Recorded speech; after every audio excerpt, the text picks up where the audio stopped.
TGT और PRT के regarding latest news आई है और ये न्यूज़ काफ़ी ज़्यादा इंपॉर्टेंट है उन सभी अभ्यर्थियों के लिए जो बार बार कमेंट कर रहे थे कि जो भी डीवी लिस्ट प्रकाशित किया जा रहा है जेएसएससी के द्वारा तो क्या उसमें पीआरटी शामिल है या फिर नहीं है। तो हालांकि कुछ अभ्यर्थी जो पहले गए हुए थे उन सभी को यही कहा जा रहा था कि अभी जो डीवी लिस्ट प्रकाशित किया जा रहा है उसमें पीआरटी शामिल नहीं है, लेकिन आज जब कुछ अभ्यर्थी गए तो उनके द्वारा ये कहा गया कि डीवी लिस्ट मात्र 6 सब्जेक्ट का पीआरटी लिस्ट शामिल है और बाकी के सब्जेक्ट में पीआरटी का रिजल्ट शामिल नहीं है। और इसको लेकर मैं लेटर भी दिखाने वाला हूँ कि आखिर किस किस सब्जेक्ट का डीवी लिस्ट में पीआरटी शामिल है और किस किस सब्जेक्ट के डीवी लिस्ट में पीआरटी शामिल नहीं है। तो इस वीडियो में डिटेल से जानने वाले हैं कि आखिर जो भी अभ्यर्थी आज जेएसएससी गए हुए थे, जो भी टीजीटी या फिर पीआरटी के जो भी कैंडिडेट्स थे, तो जेएसएससी के द्वारा क्या इन्फॉर्मेशन दिया गया है उसके बारे में डिटेल से जानने वाले हैं और जानेंगे कि जो सोनी कुमारी के द्वारा जो कंटेम्प्ट ऑफ कोर्ट फाइल किया गया है तो कई न्यूज़ वेबसाइट पर ये न्यूज़ वायरल हो रहा है कि इसका जो सुनवाई डेट है ये एक्सटेंड कर दिया गया है और ये 14 को नहीं बल्कि 18 को होने वाली है। तो इसको लेकर क्लैरिफिकेशन करने वाले हैं इस वीडियो में, तो इस वीडियो को पूरा आप जरूर देखिएगा। तो आइए इस वीडियो में प्रत्येक टॉपिक को डिटेल से डिस्कस कर लेते हैं। सबसे पहले मैं आपको एक नोटिस दिखाता हूं ताकि यहां पर आपको क्लियर हो जाए कि कौन कौन से सब्जेक्ट में पीआरटी का जो लिस्ट है उस शामिल है डीवी लिस्ट में और किस किस सब्जेक्ट में शामिल नहीं है। तो यहां पर देख सकते हैं ये जो लेटर है इसमें जो विषय है इस सेवा में यहाँ पर देख सकते हैं कि कार्मिक प्रशासनिक विभाग झारखंड सरकार तो संयुक्त स्नातक प्रशिक्षित शिक्षक प्रतियोगिता परीक्षा 2016 के आधार पर प्राथमिक विद्यालयों के शिक्षकों के लिए रिजर्व जो 25% खाली पद हैं तो उनके विरुद्ध नियमावली के अनुसार सभी विषयों का एक समान महत्व होने के कारण छूटे हुए सभी विषयों का एक साथ अनुशंसा कर्मचारी चयन आयोग को भेजने के संबंध में। तो ये अनुशंसा करने के लिए जो यहाँ पर लेटर लिखा गया है उसको देख लेते हैं और इसमें जानेंगे कि कौन कौन सा सब्जेक्ट का जो है अनुशंसा हो चुका है और कौन कौन सब्जेक्ट का अनुशंसा अभी होना बाकी है। तो यहाँ पर देख सकते हैं कि निवेदन पूर्वक कहना है कि हाई स्कूल शिक्षक प्रतियोगिता परीक्षा विज्ञापन संख्या जो है 21/2016 में नियुक्ति नियमावली में स्पष्ट अंकित है। ध्यान दीजिएगा और इस वीडियो को पूरा जरूर देखिएगा, आपसे रिक्वेस्ट है।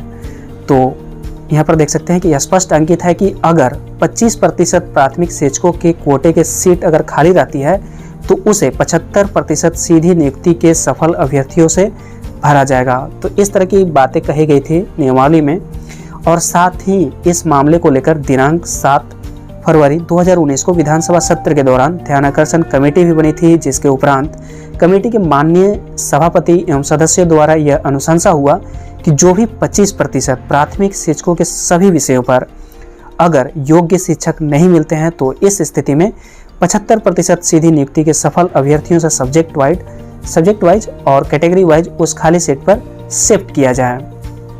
तो पुनः विधानसभा सत्र जो 24 जुलाई 2019 के दौरान चला था तो उसमें सरकार के माननीय विभागीय मंत्री का जवाब आया कि जो भी 25% रिक्त पदों के विरुद्ध अगर खाली सीट रहती है तो उसे 75% के सफल अभ्यर्थियों से भरा जाए।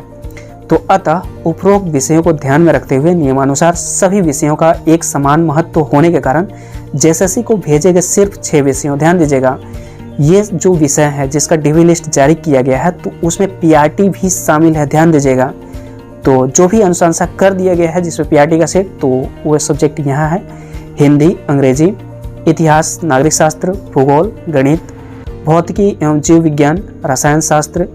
तो ये जो भी सब्जेक्ट बताया गया अभी तो इन सभी का अनुशंसा कर दिया गया है पीआरटी सीट को लेकर। तो इन सभी का जो डीवी लिस्ट प्रकाशित किया जा रहा है तो उस डीवी लिस्ट में पीआरटी भी शामिल है। ध्यान दीजिएगा कि जो भी 6 विषय यहाँ पर वर्णित हैं इन सभी 6 विषयों में पीआरटी का लिस्ट शामिल है।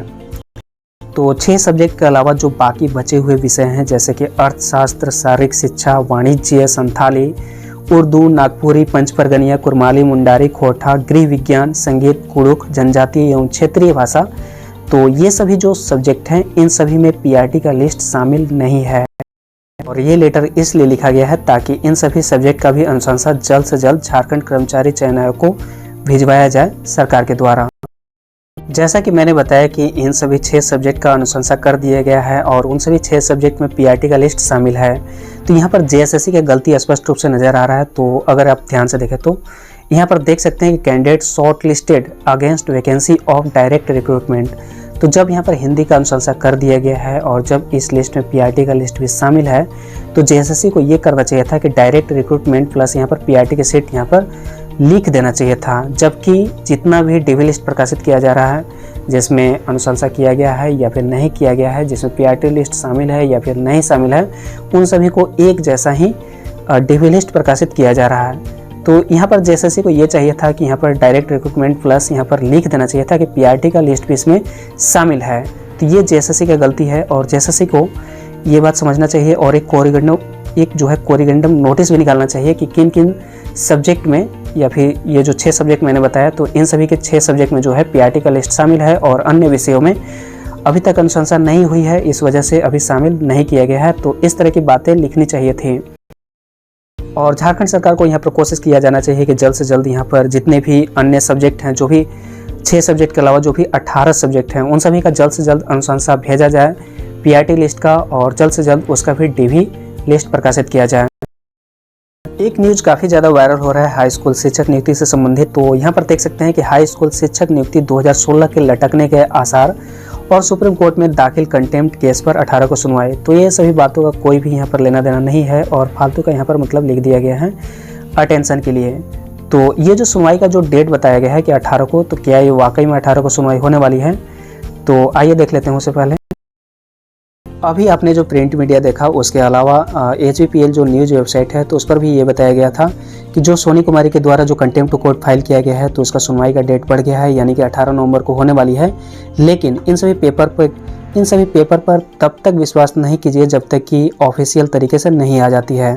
तो यहाँ पर देख सकते हैं कि मैंने ऑफिशियली तरीके से सुप्रीम कोर्ट ऑफ इंडिया का वेबसाइट ओपन कर लिया है। तो यहाँ पर केस स्टेटस चेक कर लेते हैं आपके सामने लाइव। तो यहाँ पर मैं पहले कैप्चा डाल देता हूँ, 4536 है, तो मैंने डाल दिया। और यहाँ पर देख सकते हैं डायरी नंबर 32491 और ईयर जो है 2022 है, और सबमिट कर लेते हैं। तो स्पष्ट रूप से यहाँ पर देख सकते हैं और ये लाइव है। तो यहाँ पर देख सकते हैं कि सोनी कुमारी वर्सेस के रवि कुमार।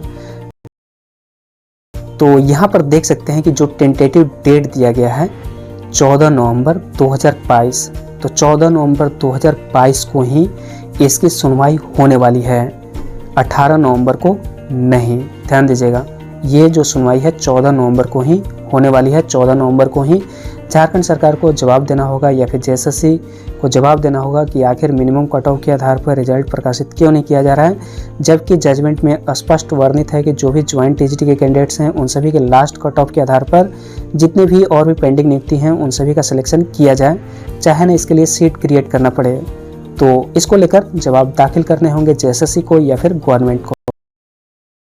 उम्मीद करता हूँ ये वीडियो आपको इन्फॉर्मेटिव लगा होगा, तो वीडियो को लाइक कर दें और लोगों के साथ जरूर शेयर कर दें और चैनल को सब्सक्राइब कर लें इसी तरह की नेक्स्ट अपडेट पाने के लिए। तो मिलते हैं नेक्स्ट वीडियो में नेक्स्ट अपडेट के साथ। Thanks for watching and wish you all the best.